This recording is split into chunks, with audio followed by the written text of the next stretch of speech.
Blog Talk Radio.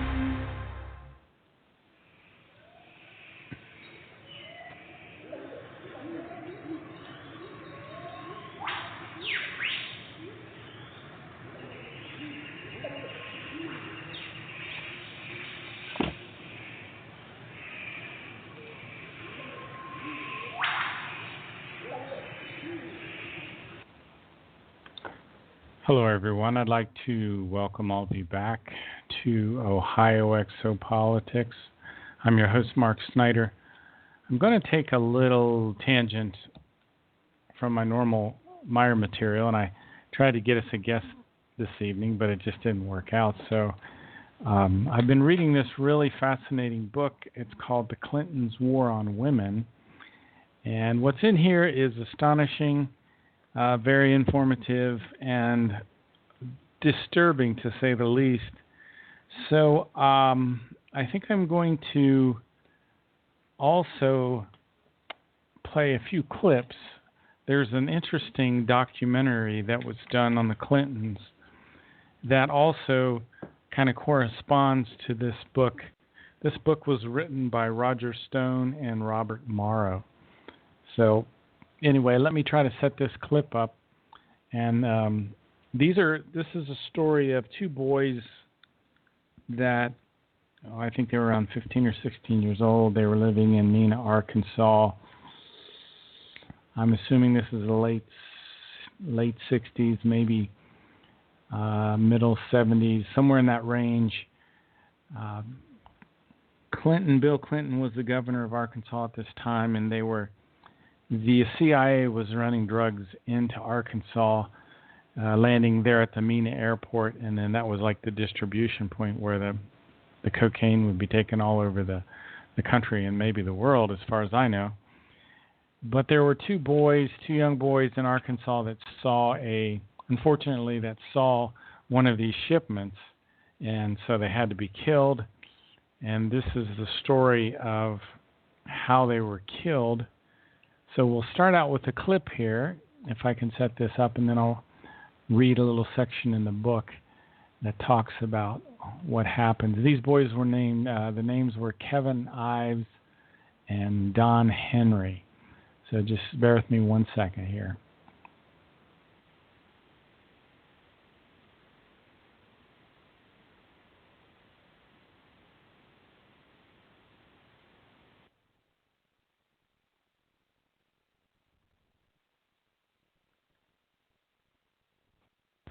Just a second. Sometimes it takes a little bit of time to spin up my Windows Media Player for whatever reason. So I'll read just a little bit from the book here, and then I'll probably have to switch over quite suddenly. The small town of Mena, Arkansas is about a 4-hour drive from Dallas. The town of Alexander, 30 miles south of Arkansas state capital Little Rock, where Governor Clinton resided, was founded as a construction camp for the railroad. Both towns had shady reputations. They were thought to be hubs of prolific illegal drug activity, and believe me, they were. And the reason I bring this up is because this is all related. Here we go. Let me switch to the clip. 1 second.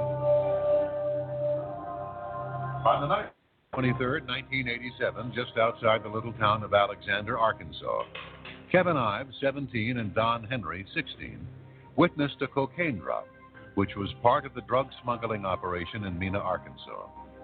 The boys were captured and their hands were tied behind their backs.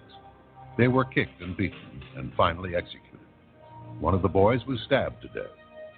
The bodies were wrapped in a tarpaulin and placed across the railway tracks to be mangled by the next train.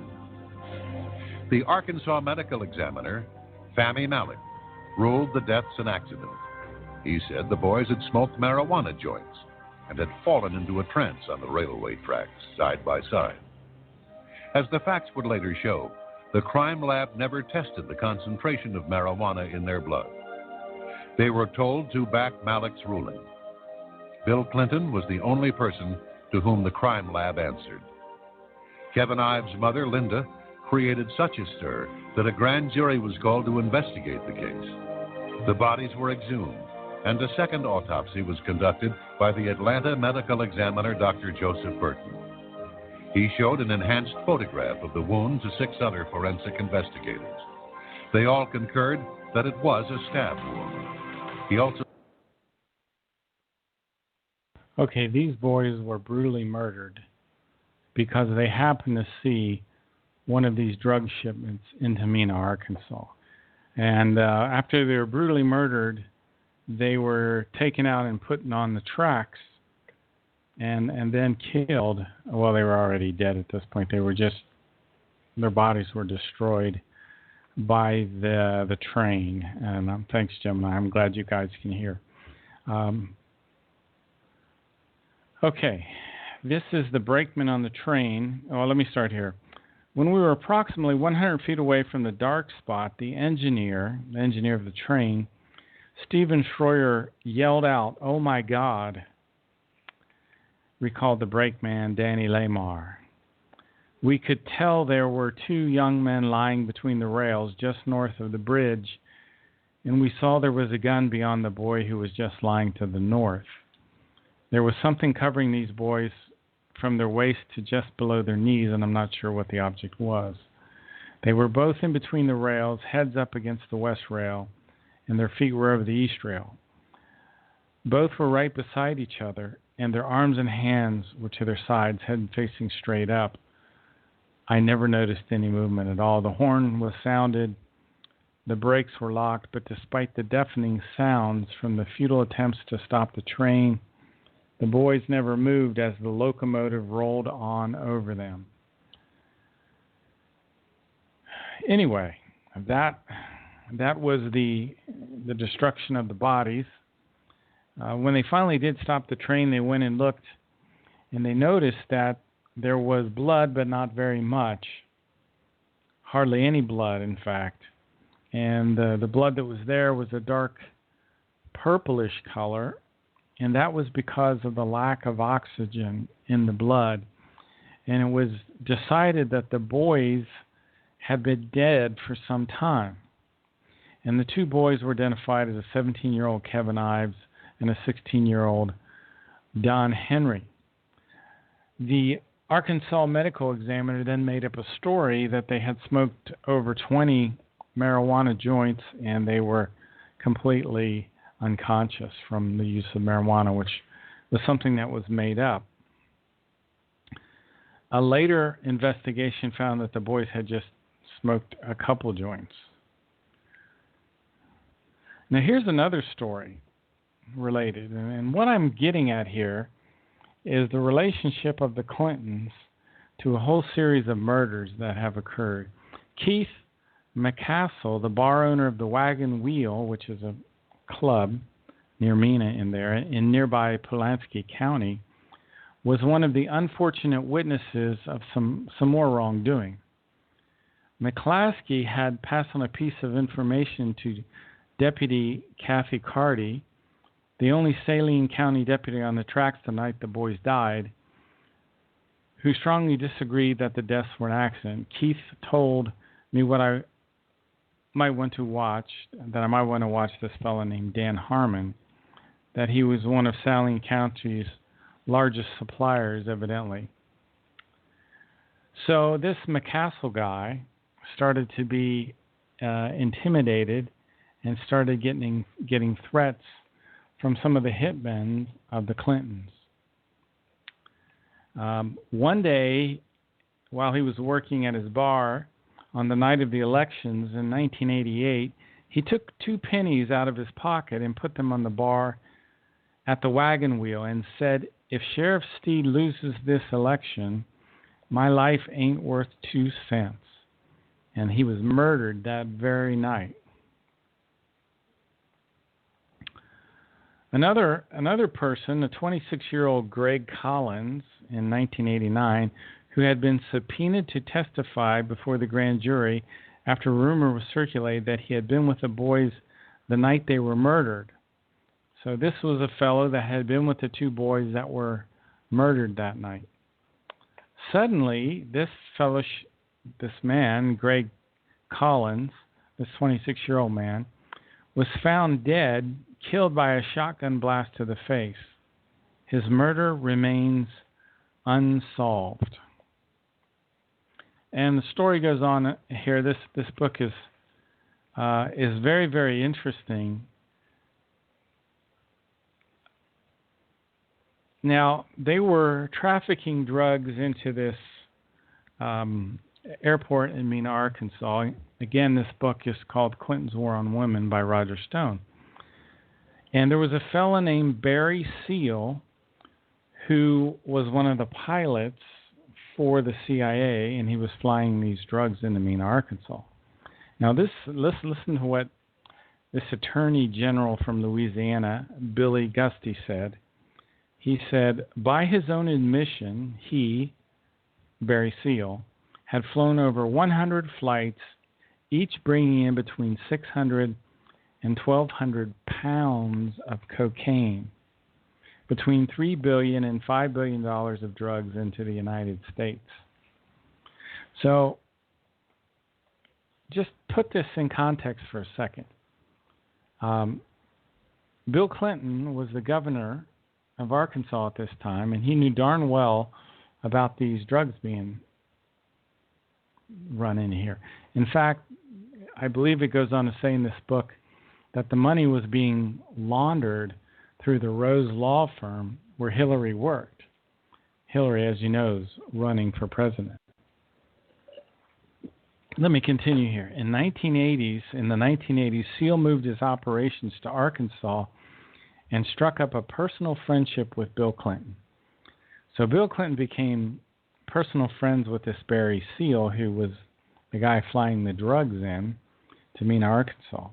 Seal ran many of the operations out of a covert CIA landing base in Mena, Arkansas. He was protected by his employers at the CIA, Governor Bill Clinton of Arkansas, and the Vice President, former CIA Director Bush. Now, one thing you have to keep in mind is the Bush and the Clintons, they're very close friends. You know, one's Democrat, one's Republican. Two sides of the same coin, you could say. They publicly they act like they're fight like cats and dogs, but the reality of the situation is it's kind of like the World Wrestling Federation. Behind the scenes, they're working for the same people, the globalists, the global elite, like the Rockefellers, the Rothschilds, Carlos Slim in Mexico, who's another billionaire.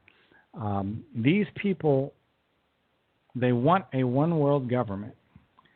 And what they're trying to do is weaken and beat down the United States, because the United States is the last bastion of freedom before they come in with what Billy Meier calls the secret dark order, which takes away our rights of self-determination. They're creating a technocracy, a tyranny. Let me continue here. Seal ran many of the operations out of a covert CIA landing base in Mena, Arkansas.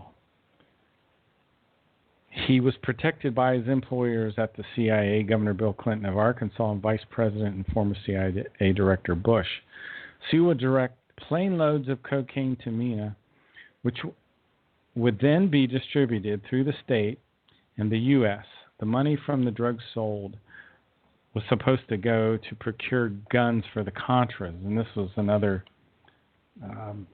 big thing going on in South America, the Iran-Contra thing, and that involves Oliver North and the whole 9 yards. But let me play a little bit of this next clip, and this is about Barry Seal and what ended up happening to him.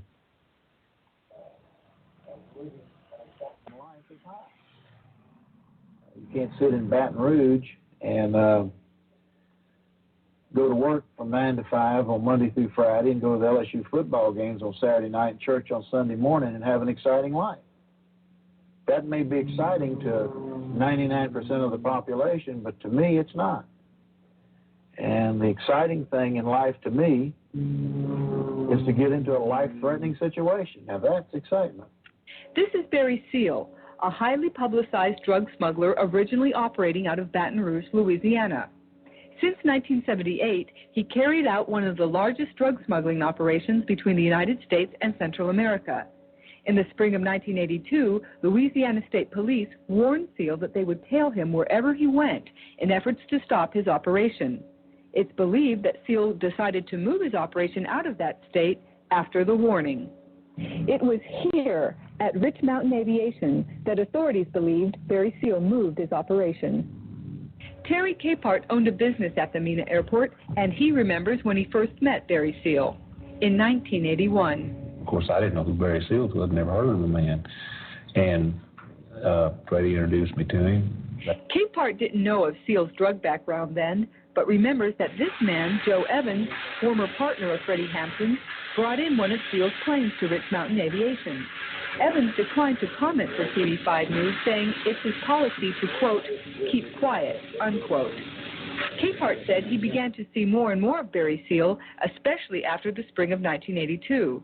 He didn't suspect anything until the Polk County Sheriff called him in with some troubling information.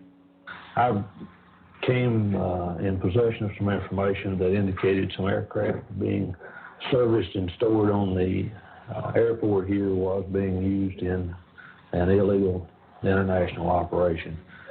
Capehart then began noticing some alterations to Barry Seal's aircraft that he says are common to drug smugglers. That I've seen myself, Freddie and Dwayne Hill, which was an employee of Rich Mountain Aviation, changed the N number on one of the airplanes so that they were both identical. And then the aircraft made a flight. If they got caught or somebody was on them or turned the N number in, they can just take the tape, yank it off the airplane. The airplane's set, say, in Florida or Louisiana, wherever. DEA or an agency comes up and asks about it, they'll say, hey, this is not the N number. That airplane's sitting in Mena, Arkansas, inside the hangar. A former employee of Rich Mountain Aviation also saw unusual modifications and was given far-fetched reasons for them. Okay. That was a little clip on Barry Seal here. If you're wondering how Barry Seal ended up, Barry Seal was killed. He was gunned down, I believe by the CIA, actually, who he was working for. So it's interesting that this book also says that the CIA had recruited Bill Clinton when he was at University of Arkansas in 1968. So that makes me think that they plan these presidencies, or probably they've been planning the presidents probably since the killing of Kennedy. Now that's just my speculation. I have no direct evidence of that. The book here also talks about another one of Bill Clinton's friends, a guy named Dan Lassiter. Dan Lassiter was the guy that founded the Ponderosa Steakhouses. I don't know if you remember those, but they used to be really big all over the country. Dan Lassiter did two other things as well. Besides the Ponderosa Steakhouses, he did cocaine smuggling and money laundering.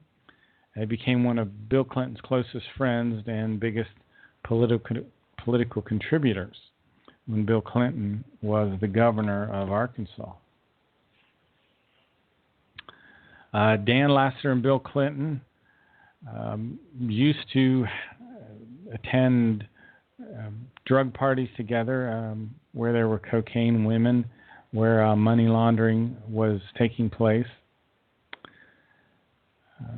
Another associate of Clinton, Bill Clinton's brother, Roger Clinton. And let me read this section from the book. It says, as Victor Thornton points out in his book about the Clintons and drugs, Roger Clinton was completely out of control, constantly getting high on cocaine, boasting in an FBI transcript that he took cocaine 12 times per day, taking girls to have sex parties at the Arkansas Governor Mansion. You know, that's one reason why, they talk about Hillary's emails. And the fact that she destroyed 30,000 emails even after they were subpoenaed, and she was sending around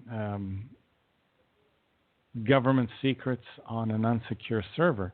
Well, there are many worse things that the Clinton family's been involved in. But in any case, this is just, I mean, it's, let me continue here. Roger Clinton was indicted in 1984 by a federal grand jury on 5 counts of drug trafficking. Roger served only a year in jail. In 2001, as Bill Clinton was leaving the presidency, he pardoned his half-brother as if it had never happened.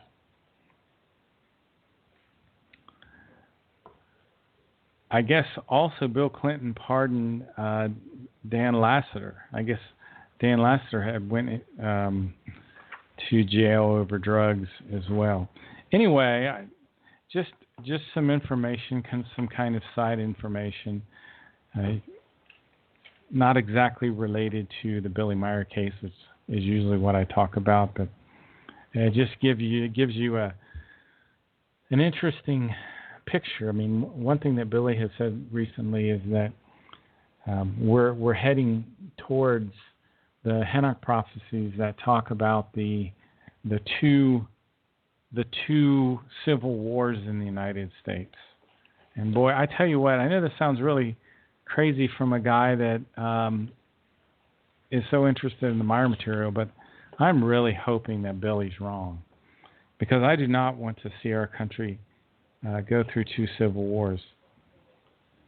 But when you see what is happening now in the presidential race, where we have known criminals running for president, but the problem is the public is so uninformed, and I'm not as informed as I should be. That's why I read these books and do the show, to try to educate myself and maybe pass a little information on to others.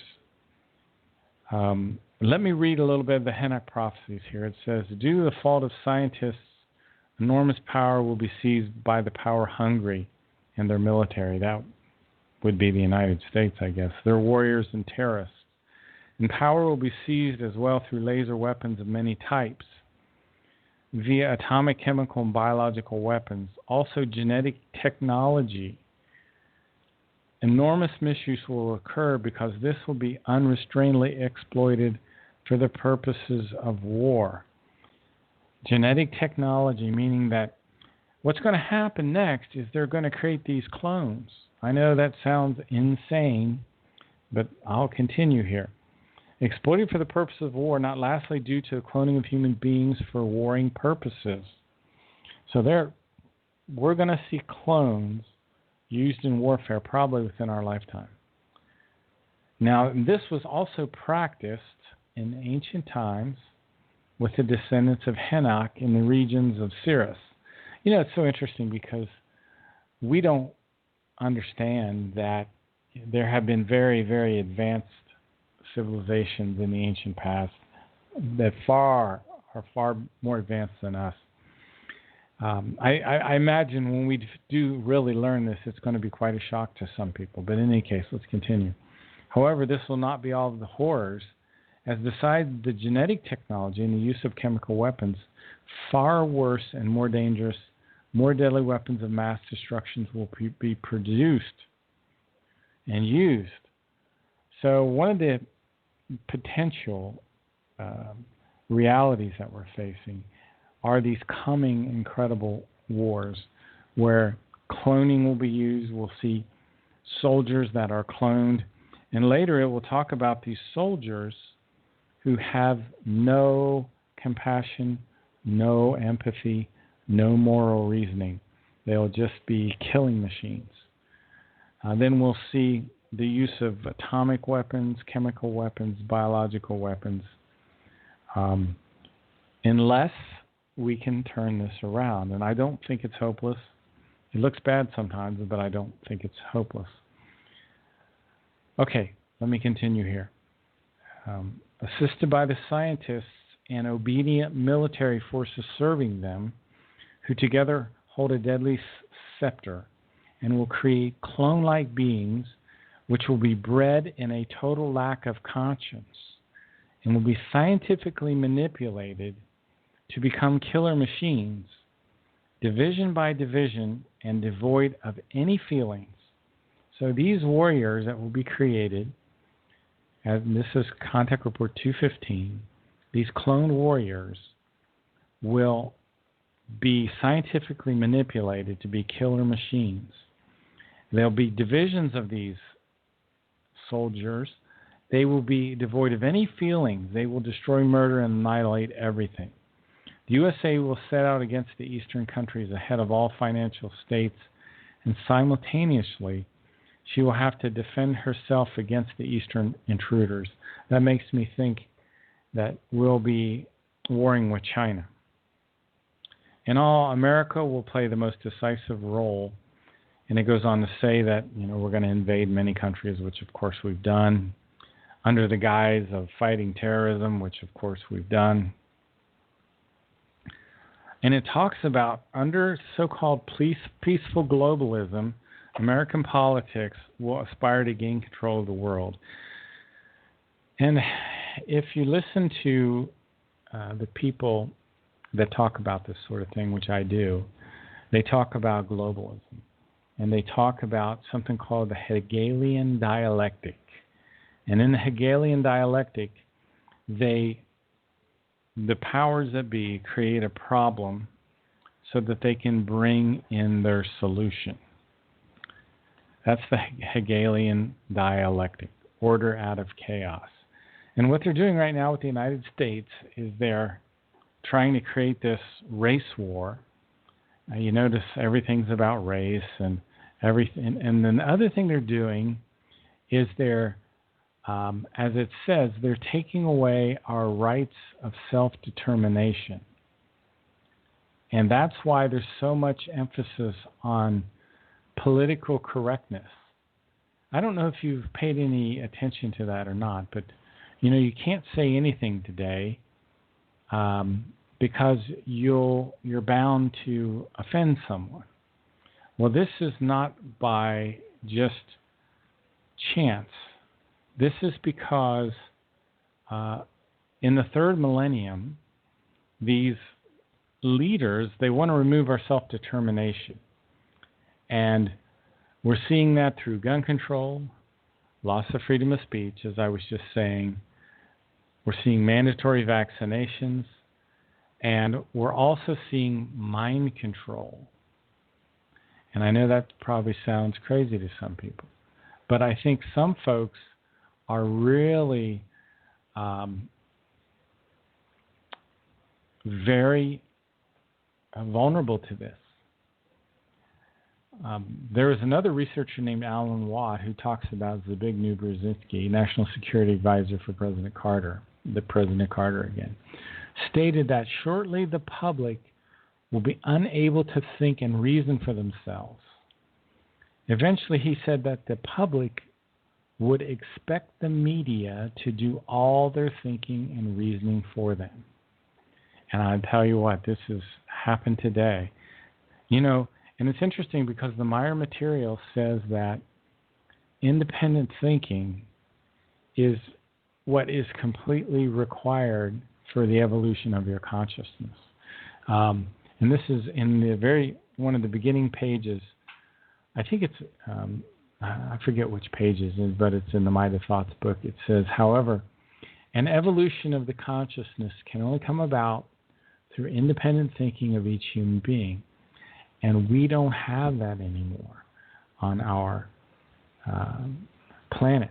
It's becoming less and less common. But thinking is more and more stunted on our planet because we live in a consumer society in which everything is pre-chewed to an excessive degree by television, radio, newspapers, magazines, and books, for which reason the human being no longer needs to think for himself at all. And the one thing we need to be doing is thinking for ourselves. And without thinking for ourselves, we have no evolution. Askett talked about this. and Ask Its Explanations, Part 5. She says, the human is still not capable of coping with and fully understanding the truth, and he is not yet mature enough to know his future and approach it correctly. For that reason, the truth must be rewritten prophetically, as in equations, in order to make him think independently, where he slowly finds and recognizes the truth for himself. So that's why we have prophecies in the Meier material. So it wakes us up so that we can start to think independently. And that's, I always wondered, why do we have all these prophecies in the Meier material? And we do. Well, it's to help our independent thinking. Evidently, without these prophecies to wake us up, we won't be able to think independently.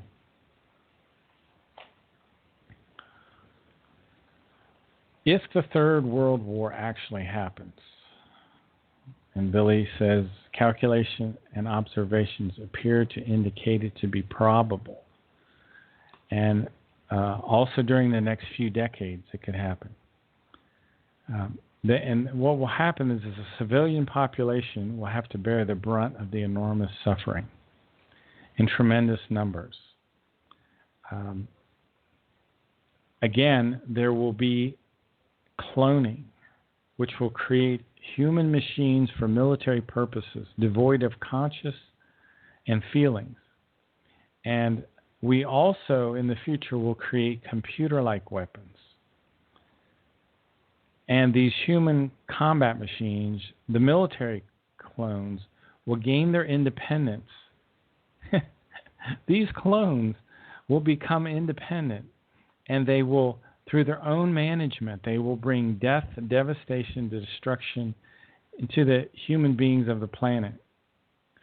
And the earth will become an arena of unparalleled suffering. So, again, I hope that this doesn't happen. And I really hope Billy's wrong. But as you see the historical trends unfold, I certainly understand why he wrote this. It talks about, in Contact 215, the destruction of the World Trade Center by terrorists. It talks about the earth being maltreated by the deepest depths. It talks about hurricanes sweeping over the U.S.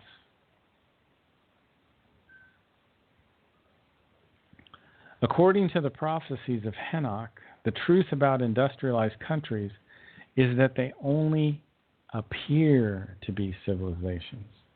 They're not actually civilizations, but they only appear to be civilizations. In fact, they are not, because more and more at the end of the 20th century, at the beginning of the third millennium, they will disregard all true love, true freedom, true wisdom, as well as true peace, along with all the values of humaneness. When Billy was a very small boy, his first contact person always talked to him about the third millennium, which is the time that we're coming into. And, Edward Albert Meier, Billy Meier, is called the prophet of the new time. And when we are in the new time is the third millennium. And it's a time when maliciousness and confusion spreads over the world. Now, I did just get a caller. I don't know if they just wanted to listen. Caller, are you just listening? They must be just listening. Oh, they dropped right off, scared them to death. In any case, I thought it might have been someone that wanted to chat. In any case, there will be all kinds of terrible happenings that occur. The North American continent, now this is a truly scary prophecy. It says here that the North American continent will be stricken by the most terrible catastrophe which has ever been recorded. evil military powers will wreak havoc with computerized and nuclear, biological, chemical weapons, whereby it will also happen that computerized weapons become independent and cannot be controlled any longer by human beings. So this is the greatest disaster. Again, this is a prophecy, meaning that it doesn't have to happen. We still have a chance to stop this. Contact 215 is fascinating. It talks about Russia, that Russia will attack Scandinavia. And there will be a terrible tornado which sweeps across Europe soon. And the Russian attack will occur in the summer starting at Arkhangelsk, Denmark. And Russia will be not satisfied with this action of war. Her expansion will be ravenous. And Russia will launch military attack against Iran and Turkey. And already Russia has had problems with Turkey. So the destruction of war will descend on the northern countries as strong military forces will invade from the east and will pillage and murder as well as use bombs and missiles. Switzerland will be severely affected, but will not be the actual target. This will be France and Spain. France will not only be invaded by aggressors from the outside, but will also be conquered from within. And what we've seen is the movement of the Islamic invaders into France now, into Europe. These prophecies are coming true. But will also be conquered from within. This can be envisioned as being the many foreigners of the different religion living in France at the time, specifically Islam, which will be the force working from within. Once France has fallen, and the Meier material says France will fall, a war to conquer Spain and England will also take place. Wow, that's about all I can handle in a day. I don't know that I want to know the future. Let's hope Billy is wrong. The problem is he's not wrong very often. Edward Albert Meier is a farmer from Switzerland. He lives in a tiny mountain village called Hinterschmidruti in a beautiful green forested area. He's written over 40 books. He's written over 1,000 contact notes now. And one of the things that he talks about is the oneness of the universe. And this is a topic that I'm still trying to wrap my mind around, still trying to understand.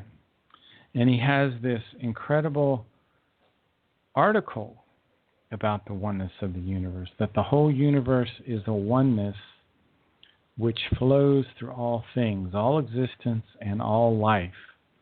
In this oneness, the human being who has distinct needs is also integrated. So one thing that we have is something called the power within. And we're urged to open ourselves to the wellspring of the oneness of the universe. And this power within that we have, we should embrace it and learn to use it for ourselves. Now, the power within is a phrase that is used in other Meier writings. For example, here's a phrase that comes from a book that Billy calls Meditation from Clear Visibility. And the phrase is, the creational natural power is within myself. And I use this, putting it into effect in my thinking and my acting. The whole universe is said to be a oneness. You know, one of the great prophets of the past that the Meier material talks about is a man named Emmanuel. And Emmanuel said, the body and the spirit are one. They are not a duality. That the body comes from the spirit, but it's a different matter, a different form. So everything that exists in the material comes from the spiritual. You have something inside your body called your spirit form. And your spirit form came into your body when you were 21 days old, when you were in your mother's womb. And that spirit form brought with it something called the consciousness. The Meier material calls it the consciousness block. And this is the material consciousness, your new personality, your new conscious, subconscious, unconscious mind. Each reincarnation, we get a new material consciousness, but we retain our spiritual consciousness from the last life. You always have the same spirit form. The spirit form goes out through your whole body like a lattice structure of energy.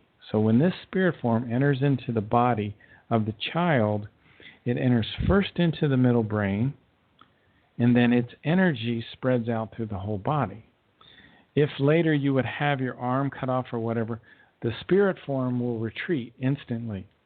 But your spirit form can never be harmed. It is invulnerable to anything within the material universe. Your spirit form is said to be a fragment of the universal consciousness. The universal consciousness is the source of the oneness of the universe. So that's why they can say we are all one, because the real you is your spiritual consciousness. The real you is a fragment of the universal oneness, the universal consciousness, the creation. Now, the creation is said to be a Wesenheiten in the German. The Wesenheiten is a very unique kind of living thing in that it does not use its free will to determine its evolution like we do. The creation is somewhat automatic and robotic in terms of its evolution. It never, ever, ever stops working to evolve. It never stops creating matter until it reaches the apex or the end of its expansion period. It expands for 155.5 trillion years, and then it starts its contraction phase, and then it goes dormant, and that's over 300 trillion years of time. That's one step in the evolution of this universe that we have, that we're a part of, that our spirit form is a fragment of. So your spirit form is a tremendous source of power and energy. And that's why we were talking about embrace the power within you.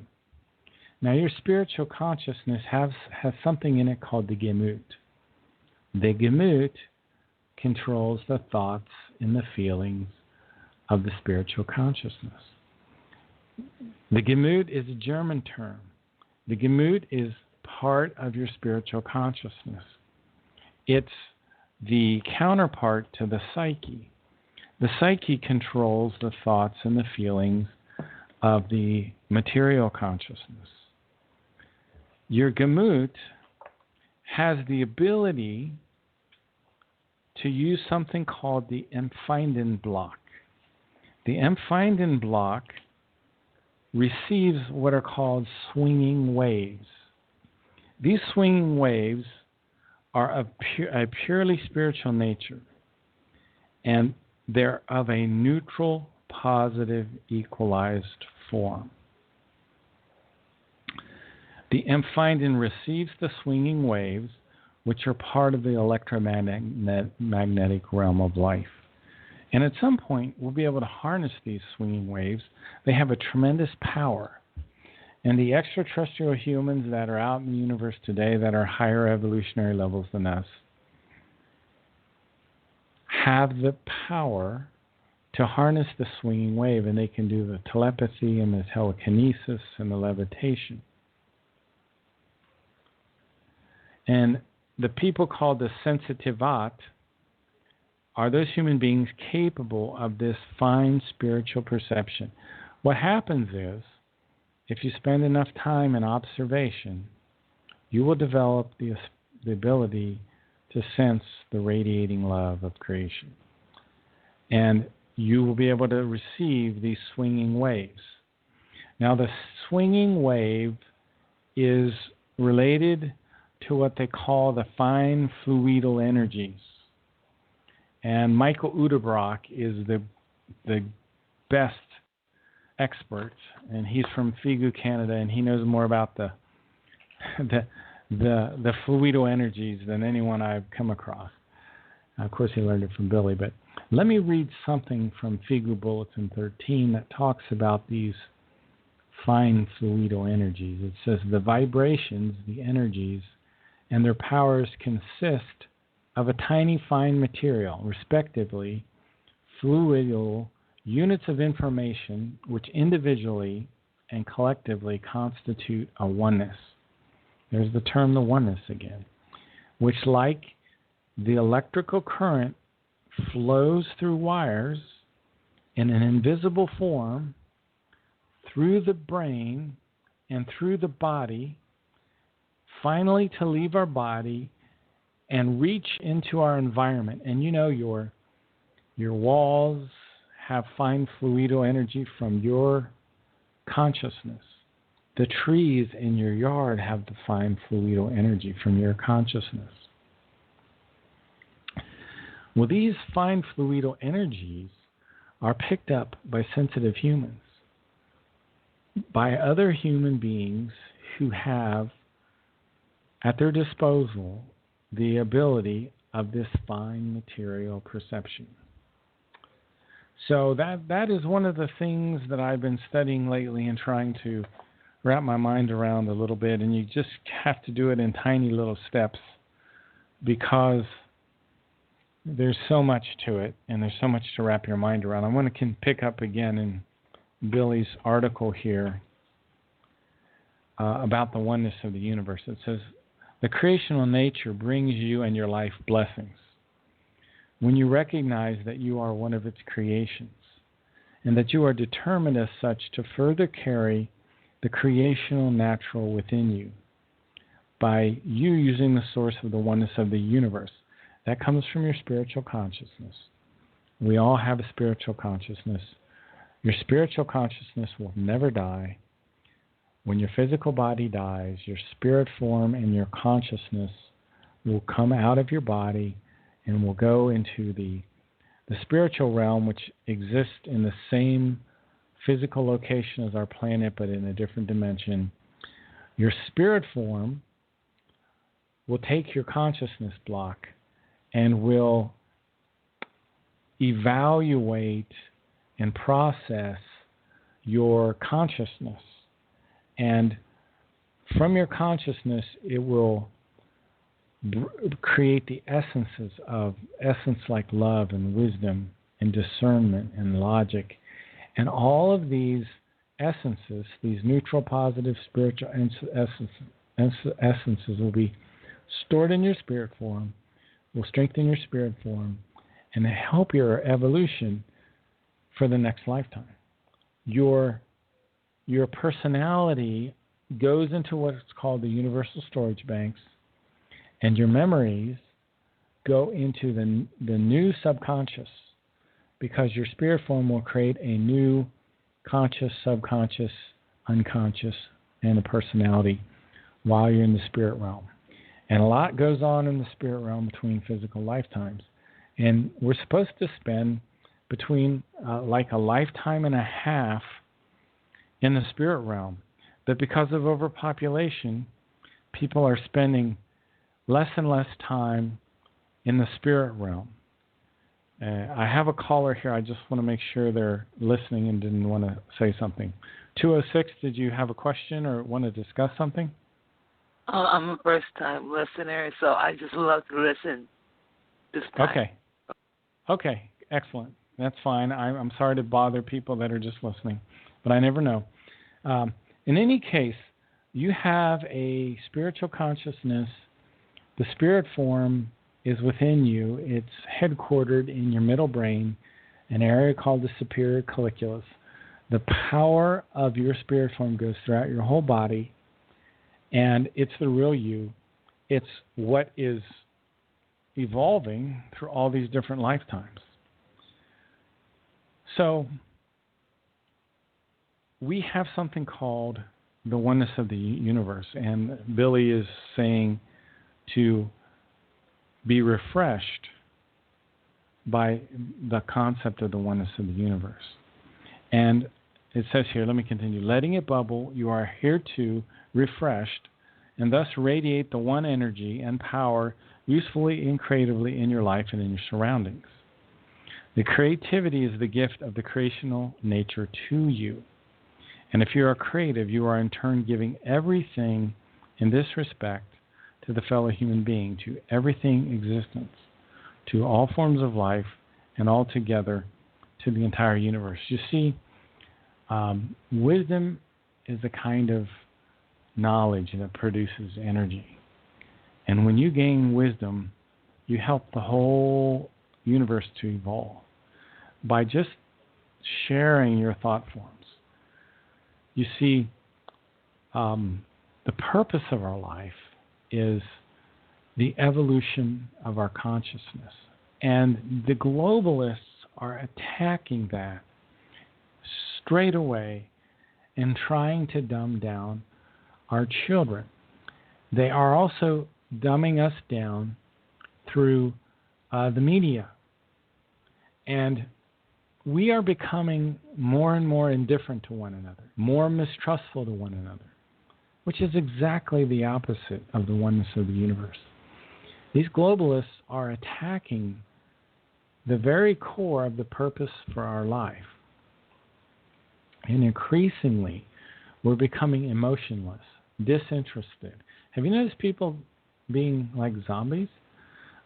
People will be indolent and obtuse, and I repeat that all the time. Indolent meaning they don't, they're just lazy. They don't care. And obtuse, they're losing the ability to think. They will be, and this will affect their interpersonal relationships. And that's why human connections are being destroyed. Families are being ruined for this. Okay? So, and our time is said to be, this third millennium, is a time of confusion and maliciousness, which is spreading through the whole world. So it's the spiritual teachings which will eventually stop this confusion and this maliciousness. And in the Figu material, love is discussed. And the kind of love that the Meier information talks about is not mushy, it's not romantic, it's not grasping, it's not humanitarian. It's referring to a much more all-encompassing kind of love. It's effective love. It's not affective love. It's not the romantic style of love. The romantic style of love by the Meier material is called false love, and it's very transient. It goes to great heights and plummets to great depths. It can lead to despair. In fact, effective love, on the other hand, is the love that's based on our innermost being and is in no way transient. It can never go away. The effective love is the love of the creation, the universal consciousness, and that we can also sense and perceive this love. You see, the creation radiates love, so that every moment and every day we can sense the radiating love of creation, but you'll have to open yourself up to it. And I urge you to take some time to be outside to see the radiating love of creation.